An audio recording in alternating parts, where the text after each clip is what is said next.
wa kana Allahu aliman hakima. Alhamdulillahilladzi ahyana ba'da ma amatana wa ilaihin nusyur. Asyhadu an la ilaha illallah wahdahu la syarikalah wa asyhadu anna Muhammadan abduhu wa rasuluh. Allahumma shalli ala Muhammad wa ala alihi wa ashabihi wa man tabi'ahum bi ihsanin ila yaumiddin, amma ba'd. Hadirin Bapak Ibu jemaah subuh yang dimuliakan Allah Subhanahu wa taala. Alhamdulillah, kita bersyukur kepada Allah Subhanahu wa taala.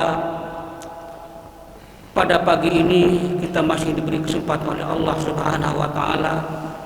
Setelah kita dimatikan, kita kembali hidupkan oleh Allah Subhanahu wa taala. Dan awal daripada kehidupan ini kita melaksanakan perintahnya Allah Subhanahu wa taala, yaitu salat subuh berjemaah. Saya yakin di antara kita ini belum ada yang bermaksiat kepada Allah Subhanahu wa taala. Karena kita baru bangun dan awal daripada hidup ini kita melaksanakan perintah Allah salat subuh berjemaah. Kemudian kita lanjutkan sama-sama mengikuti kajian seperti ini. Mudah-mudahan salat subuh kita ini salat subuh yang diterima oleh Allah Subhanahu wa taala. Karena salat subuh ini salat yang paling berat, kata Rasulullah. Tidak ada orang munafik yang mau melaksanakan salat subuh seperti ini. Karena salat Isya, salat subuh kata Nabi adalah salat yang paling berat untuk orang munafik. Saya yakin kita hari ini tidak termasuk kelompok orang-orang munafik. Rasulullah bersabda, "As-salatu salatu munafiqin, salatu Isya wa salatu fajr." Salat yang paling berat bagi orang munafik adalah salat Isya dan salat subuh. Dan kalau kita tidak merasa berat melangkahkan kaki di masjid, berarti kita tidak termasuk kelompok orang-orang munafik. Alhamdulillah, kita bersyukur pada Allah. Mudah-mudahan dengan subuh kita pagi ini akan menambah kualitas iman kita kepada Allah Subhanahu wa taala. Karena iman manusia ini, kata Al-Ghazali, iman yazidu wa yanqusu. Iman yang kadang-kadang bertambah, kadang-kadang berkurang. Inilah imannya manusia. Pada saat seperti ini mungkin iman kita bertambah, naik iman kita, tapi tidak menutup kemungkinan begitu kita keluar dari masjid, iman kita akan berkurang kembali. Berbeda dengan para malaikat, iman mereka stabil. Karena mereka diciptakan Allah Subhanahu wa taala untuk patuh taat tunduk kepada Allah Subhanahu wa taala. Mereka tidak pernah bermaksiat pada Allah Subhanahu wa taala. Mereka tidak pernah berbuat dosa kepada Allah Subhanahu wa taala. Maka kata Al-Ghazali, iman mereka itu adalah imanul la yazidu wa la yanqusu. Iman mereka tidak bertambah dan tidak berkurang. Itulah imannya para malaikat Allah Subhanahu wa taala. Berbeda dengan imannya para nabi, para rasul, iman mereka bertambah dan bertambah terus, tidak pernah berkurang. Iman yazidu wa la yanqus. Iman mereka bertambah dan tidak pernah berkurang.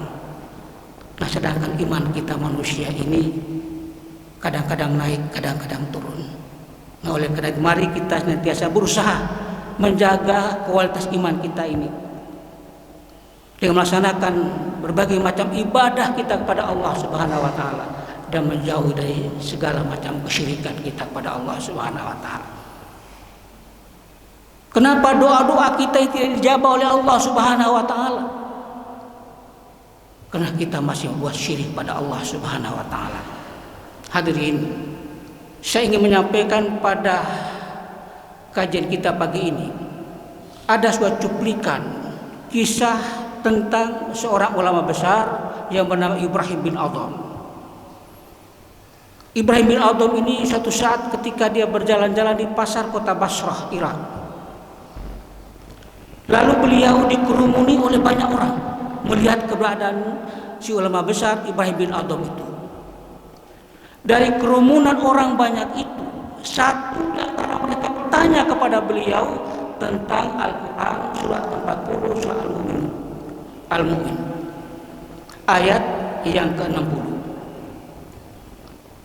Wa qala rabbukum ud'uni astajib lakum.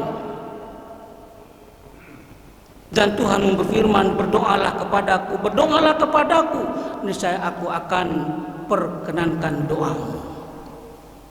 Selanjutnya si penanya itu kembali bertanya kepada Ibrahim bin Adham, wahai syekh ulama, wahai Ibrahim bin Adham, kami ini sudah sering berdoa, siang malam kami berdoa, tetapi doa kami tidak dijabah atau belum dijawab oleh Allah Subhanahu wa taala.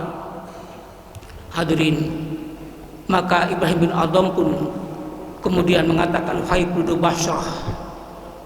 Kalau mungkin beliau ada di sini, mungkin dia akan mengatakan, wahai penduduk Tanjung Sedari, gitu Pak ya.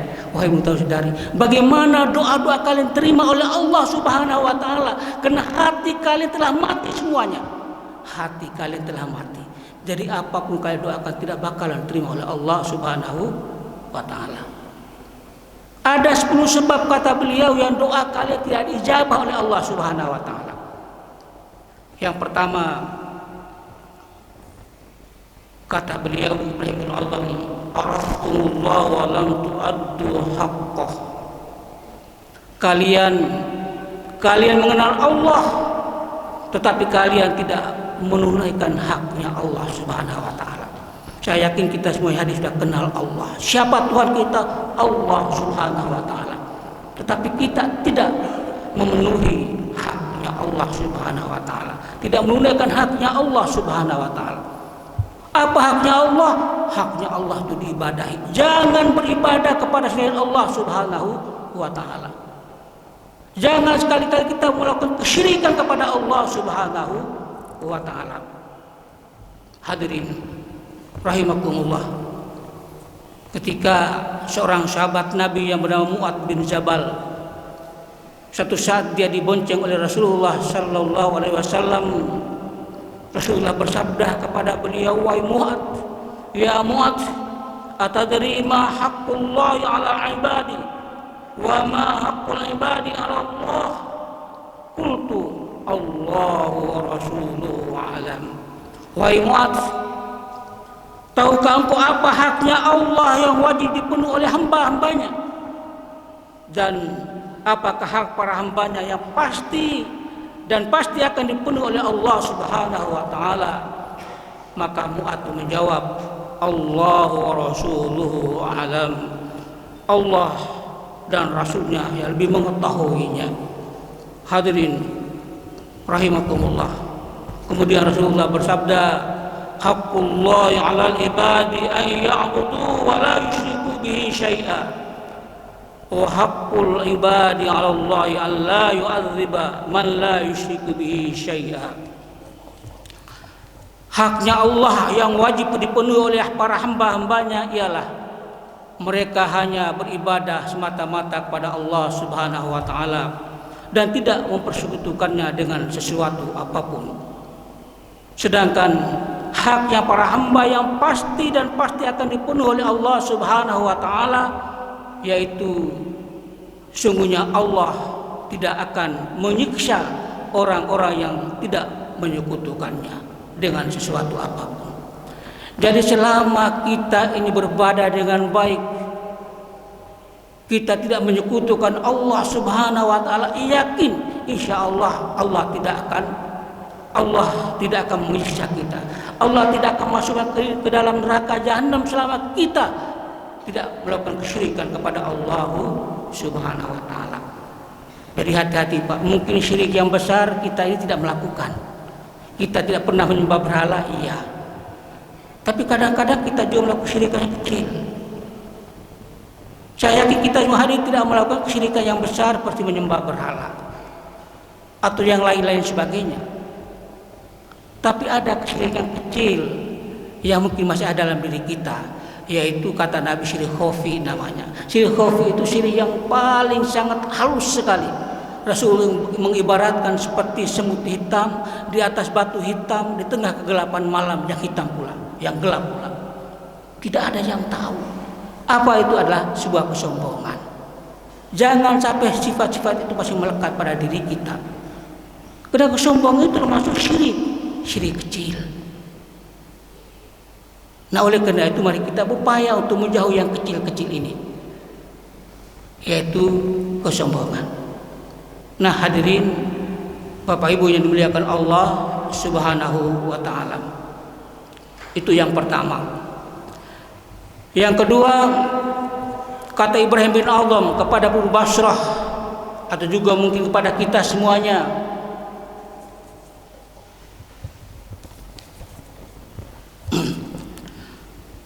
qara'tum kitaballahi wa lam ta'malu bih. Kalian membaca kitab Allah, membaca Al-Quran, tetapi kalian tidak mengamalkannya. Membaca Al-Quran tetapi tidak mengamalkan Al-Quran. Bagaimana mungkin doa-doa kalian diijabah oleh Allah Subhanahu wa taala? Kata Ibrahim bin Adham kepada Abu Basrah. Kalian baca Al-Quran, jangan berbuat kemungkaran, jangan berbuat kemaksiatan, tapi kita setelah baca Quran tidak mengindahkan perintah Al-Quran. Kita menerjang larangan Allah Subhanahu wa taala.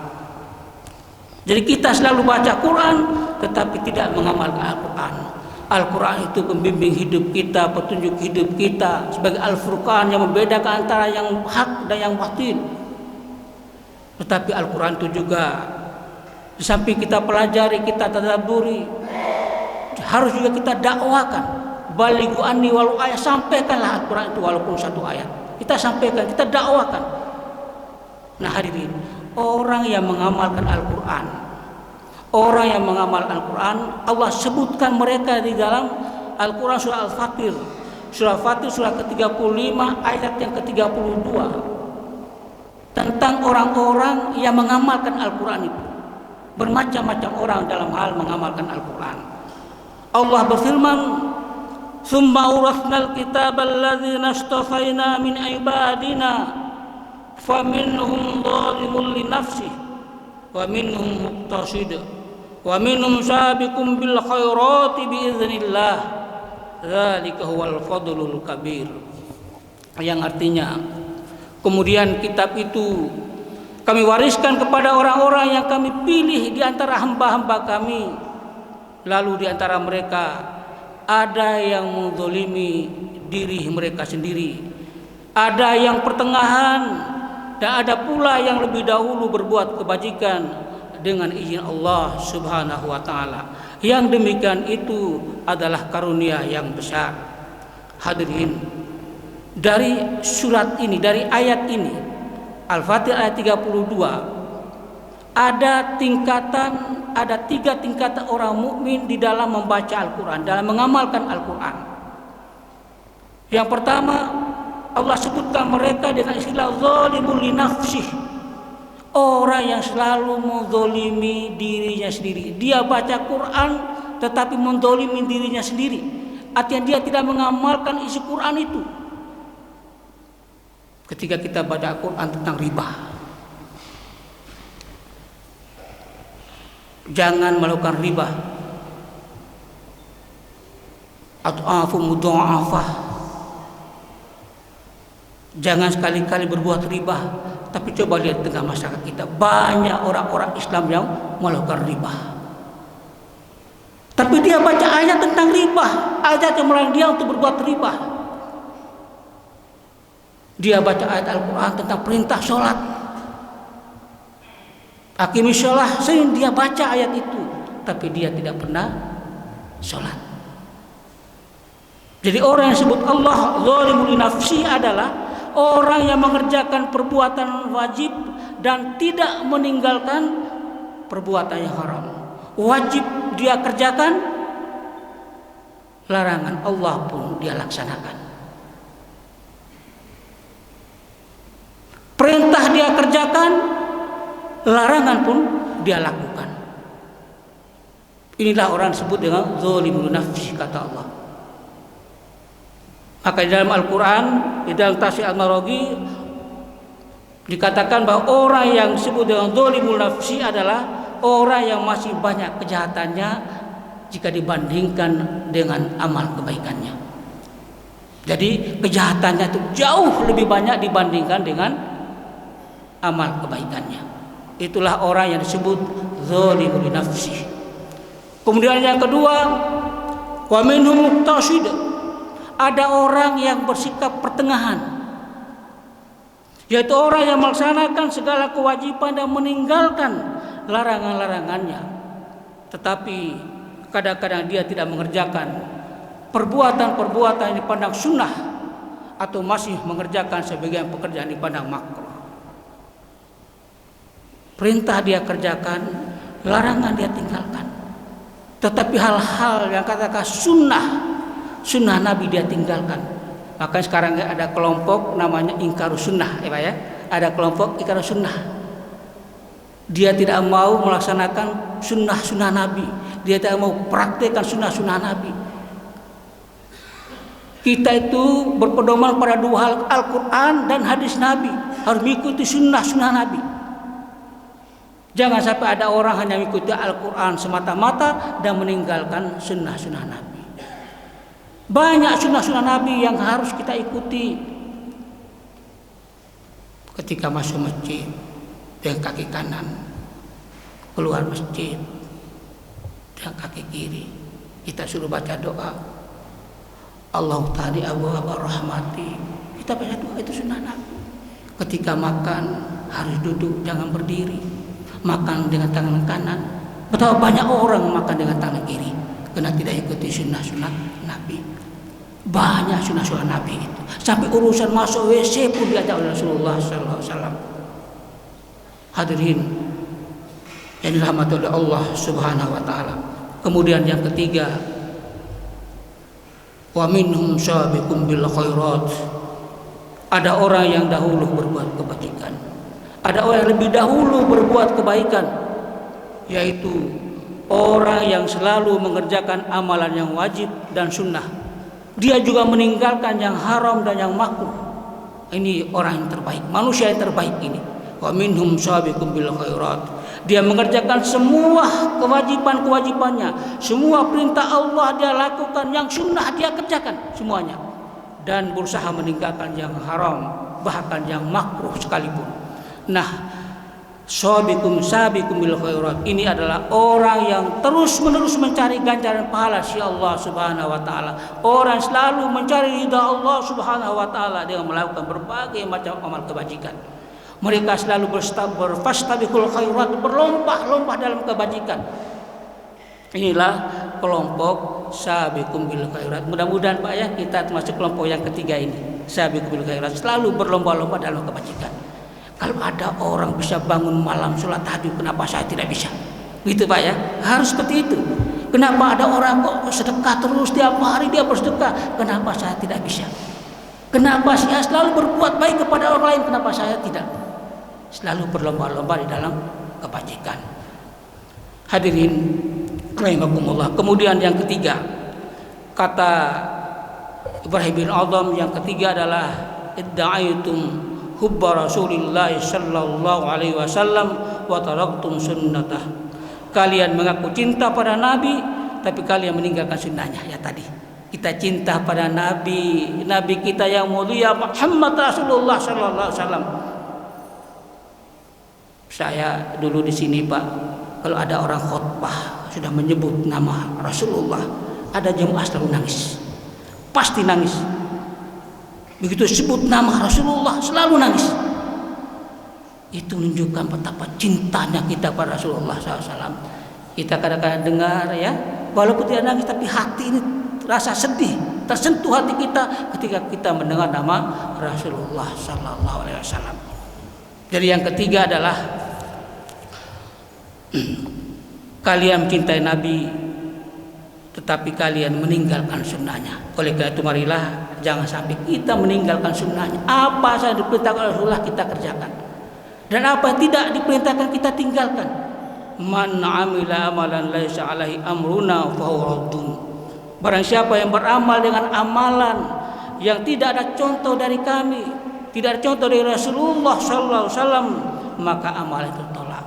kita melakukan sesuatu tapi itu tidak ada contohnya dari Nabi, berarti amalan yang tertolak. Oleh karena itu, pilihlah amalan yang kita lakukan, yakinlah bahwa amalan itu adalah ada contohnya dari Rasulullah sallallahu alaihi wasallam. Hadirin rahimakumullah. Kemudian yang keempat, akaltum nikmata rabbikum wa lam tashkurun. Kalian memakan rezeki dari Allah Subhanahu wa taala, tapi kalian tidak mensyukurinya. Di mana-mana rezeki Allah, di laut rezekinya Allah Subhanahu wa taala, di darat rezekinya Allah, di atas rezekinya, di perut bumi ini juga rezekinya Allah, semua rezekinya Allah Subhanahu wa taala. Bahkan kita manusia ini pun miliknya Allah Subhanahu wa taala. Semua rezekinya Allah Subhanahu wa taala. Coba bayangkan, penduduk bumi ini sudah sekian miliar, 7-8 miliar penduduk bumi ini. Berapa banyak orang yang mensyukuri nikmat Allah yang telah berikan kepadanya. Mudah-mudahan kita yang hadir termasuk orang yang mensyukuri nikmat Allah Subhanahu wa taala. Ketika seorang sahabat Nabi, dia berdoa, "Ya Allah, ya Tuhanku, jadikanlah saya termasuk kelompok orang-orang yang sedikit." Doanya begitu, Pak, ya. Jadikanlah saya termasuk kelompok orang-orang sedikit. Ketika Umar mendengar doanya, dia bertanya, "Kenapa kamu doa seperti itu?" Lalu dia membacakan ayat Al-Quran dan surah Saba ayat 13. Allah berfirman, "Wa qalilum min ibadiyasy syakur." Wa qalilum min ibadiyasy syakur, dan sedikit sekali dari hamba-hambaku yang bersyukur. Sedikit sekali dari hamba-hambaku yang bersyukur, kata Allah. Nah, mudah-mudahan yang sedikit ini kita termasuk di dalamnya, Pak, ya. Itu termasuk hamba-hamba yang bersyukur. Yaitu bersyukur dengan apa? Dengan kalbu. Dengan kalbu artinya apa? Semua kenikmatan yang ada pada kita, yang kita dapatkan, kita niatkan untuk mendekatkan diri kita pada Allah Subhanahu wa taala. Kita niatkan. Kemudian bersyukur dengan lisan kita, paling tidak lisan kita mengucapkan alhamdulillah setiap kita mendapatkan rezeki Allah Subhanahu wa taala.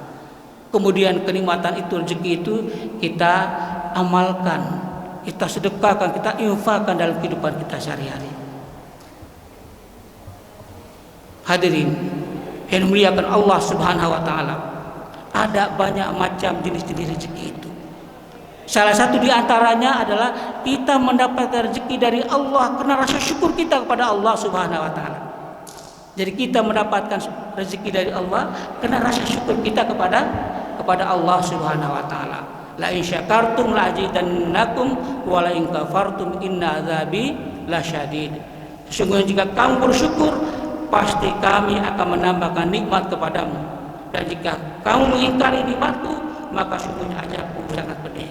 Surat Ibrahim ayat 7. Jadi dengan bersyukur itu Allah akan tambahkan nikmatnya. Rezeki kita oleh Allah Subhanahu wa taala. Dan yang kedua adalah rezeki kita itu dijamin oleh Allah Subhanahu wa taala.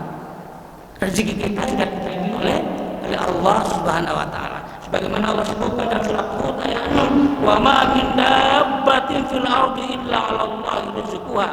Tidak ada satu makhluk apapun yang bergerak di atas bumi ini yang tidak dijamin Allah rezekinya. Jadi kita termasuk di dalamnya, dijamin rezeki kita oleh Allah Subhanahu wa taala. Kemudian ada rezeki yang harus diusahakan. Tidak mungkin kita mendapatkan rezeki tanpa ikhtiar, tanpa usaha. Harus kita usahakan. Kita bekerja baru bisa memperoleh rezeki itu. Makanya ada satu cerita, Pak, ya. Cerita yang terjadi antara Imam Syafi'i, Pak, ya. Imam Syafi'i dan Imam Malik. Mereka berdiskusi tentang persoalan rezeki ini.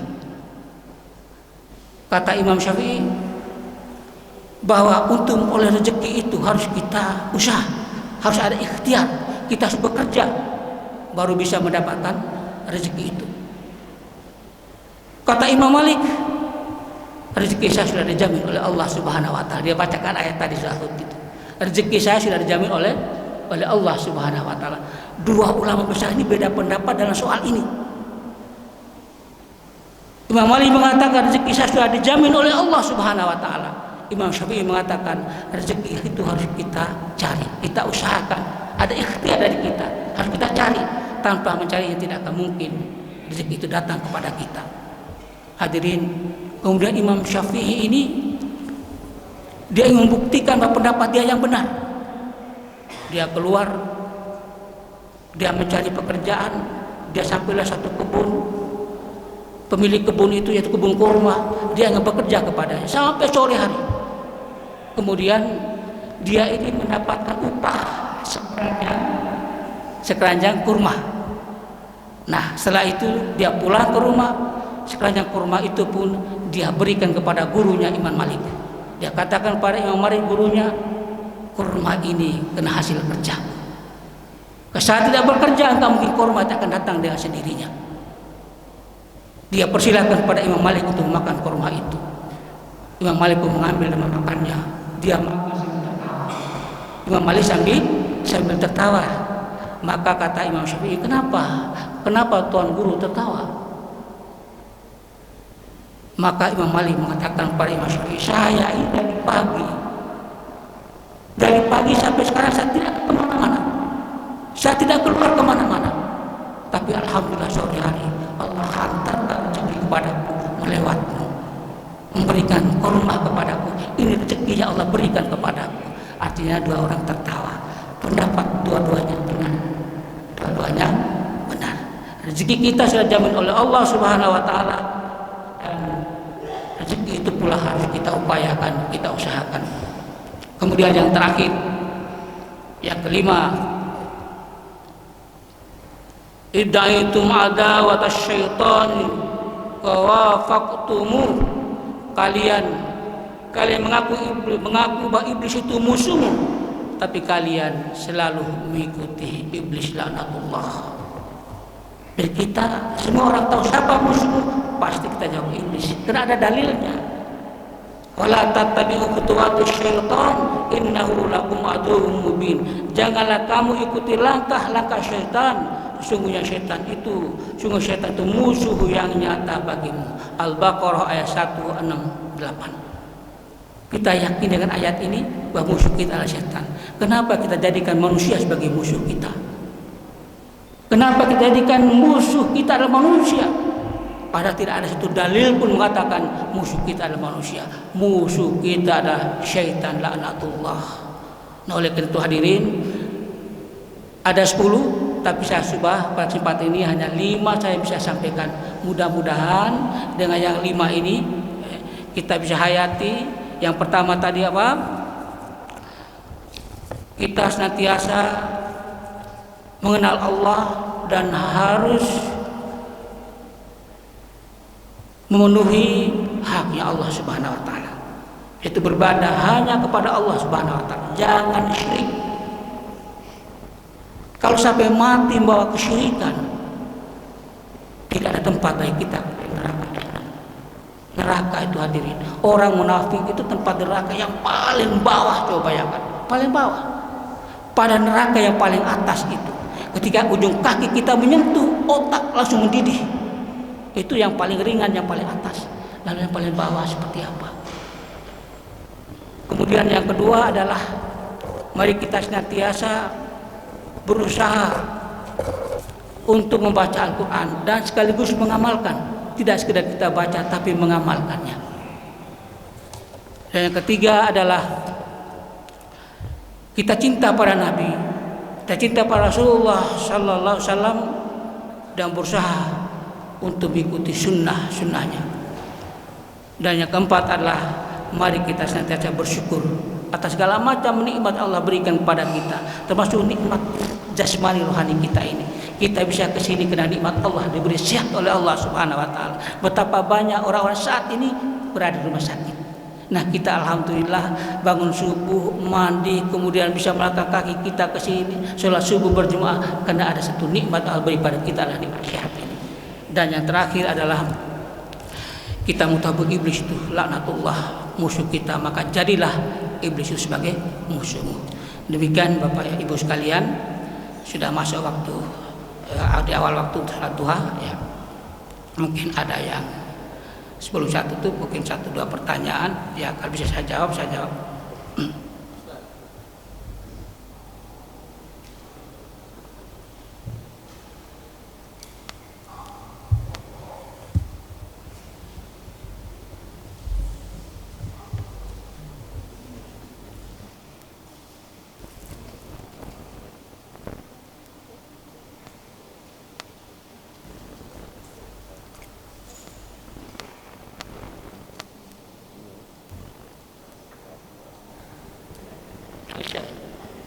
Mungkin mati ini yang paling.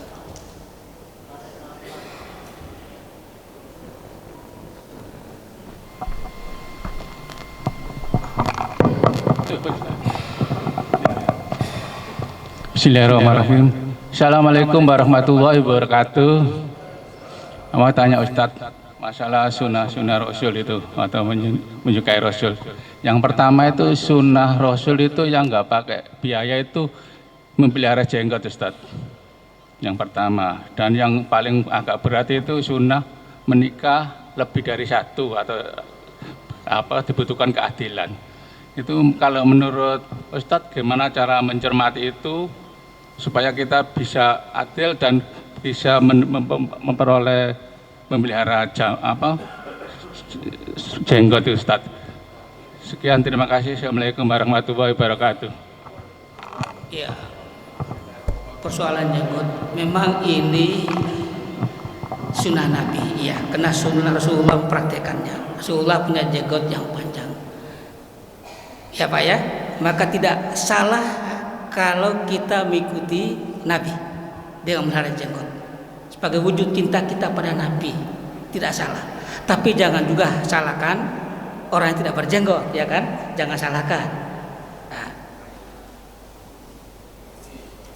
jadi kalau orang yang tidak berjenggot jangan kita salahkan. Tapi yang berjenggot berarti dia mengikuti sunnahnya Rasulullah SAW dalam hal aplikasi, ya, memelihara jenggot itu. Nah, kalau bapak-bapak yang tidak ikut enggak apa-apa, tapi jangan salahkan. Karena orang yang tidak berjenggot pun juga tidak berdosa. Nah. Kemudian yang nikah, sunnah Nabi nikah 4, ya Pak ya. Nah, padahal Rasulullah selama masih ada Siti Khadijah, beliau tidak pernah nikah lebih dari 1, ya Pak ya. Masih ada Siti Khadijah Pak ya. Istrinya cuma 1 Pak, Khadijah. Dia menikah lebih dari 1 setelah Khadijah meninggal, baru istrinya lebih dari 1. Dia menikah pun kena perintahnya Allah Subhanahu wa Ta'ala, tidak seperti kita menikah kena nafsu kita dan lain sebagainya. Tapi Rasulullah menikah lebih dari 4 bukan karena nafsunya, tapi kena perintahnya Allah Subhanahu wa Ta'ala. Coba bayangkan bagaimana nikah dengan orang sudah tua, kena perintahnya Allah Subhanahu wa Ta'ala. Bapak mau kalau ada seorang umur 70-80 tahun mau nikah sama orang seperti itu? Kan tidak, saya yakin tidak akan mau kan. Tapi Nabi menikah ada orang usia sangat tua karena perintahnya Allah Subhanahu wa Ta'ala. Jadi kalau bapak mau ikut Nabi, ya harus tunggu istri pertama meninggal dulu, ya dia Pak ya, tunggu istri meninggal dulu baru kawin lebih dari 1. Jadi kalau Rasulullah sejak masih ada Siti Khadijah, insya Allah istrinya tetap 1. Dia kawin lebih dari 1 setelah Khadijah meninggal dunia. Nah, saya kira gitu Pak ya. Ya Pak ya. Terima kasih. Assalamualaikum warahmatullahi wabarakatuh. Ustaz mau tanya. Jadi banyak orang mengartikan bahwa sunnah itu adalah satu perbuatan yang bila dikerjakan berpahala, kalau tidak dikerjakan tidak apa-apa. Itu yang jadi suatu pemahaman yang lama sebenarnya. Padahal sekarang banyak yang menerjemahkan berbeda, bahwa sunnah itu adalah suatu perbuatan yang bila dikerjakan berpahala, kalau tidak dikerjakan maka menjadi orang yang rugi. Bukan tidak apa-apa, tapi rugi. Nah, di dalam satu ayat, dalam satu hadis Rasulullah SAW mengatakan bahwa salah satu ini berkenaan dengan nikah. Jadi contoh nikah, an nikahu sunnati fala raqiban sunnati falaysa minni. Nikah itu adalah satu perjalananku, bahwa apabila orang yang tidak mengikuti perjalananku itu berarti bukan golonganku. Bagaimana bisa kita itu bisa masuk surga? Bukan golongannya Rasulullah SAW. Terima kasih. Assalamualaikum warahmatullahi wabarakatuh. Ya makanya dengan hadis sampaikan tadi Pak ya, benar. Orang yang tidak menikah tidak termasuk golonganku, betul Pak ya. Nah, berarti yang belum menikah menikahlah supaya termasuk kelompok atau golongan Rasulullah SAW. Karena hadisnya ada mengatakan masalahnya. Jadi barang siapa tidak menikah, berarti dia tidak termasuk kelompokku. Jadi kalau yang belum nikah, menikahlah supaya kita termasuk kelompoknya Rasulullah. Jawabannya kan, betapa bahagianya kita dekat dengan Nabi, kita bisa melihat wajahnya Rasulullah, sama-sama surganya Allah, luar biasa. Nah, oleh karena itu seperti itu tadi kan Pak Dokter tadi betul ya. Jadi mari kita ikuti Nabi dengan melakukan pernikahan. Bagi yang belum, kalau yang sudah ya cukup satu. Kalau masih punya kemampuan bisa lebih dari satu nggak apa-apa. Laki-laki masih dibolehkan lebih dari satu, iya. Tapi syaratnya sangat berat, ya kan? Syaratnya sangat berat, yaitu adil. Adil itu sangat berat. Antara 2, 3, 4 istri melakukan sebuah keadilan itu suatu yang berat sekali. Tapi kalau jika Anda mampu, silakan. Kalau mampu, silakan. Tapi tidak mampu, lebih baik tidak, ya kan? Saya kira gitu Pak. Jadi betul saya setuju Pak Dokter tadi Pak ya. Saya kira cukup. Ya, demikian. Saya kira cukup Pak ya. Cukup. Ya mudah-mudahan apa yang saya sampaikan ini yang benar itu hanya datang dari Allah Subhanahu Wa Taala. Sebagai manusia tentu pasti ada kelemahan, pasti ada kekurangan dan kesalahannya. Kita akhiri Rabbana atina fid dunya hasanah wa fil akhirati hasanah wa qina adzabannar walhamdulillahirabbil alamin subhanakallahumma wa bihamdika asyhadu an la ilaha illa anta astaghfiruka wa atubu ilaik. Assalamualaikum warahmatullahi wabarakatuh.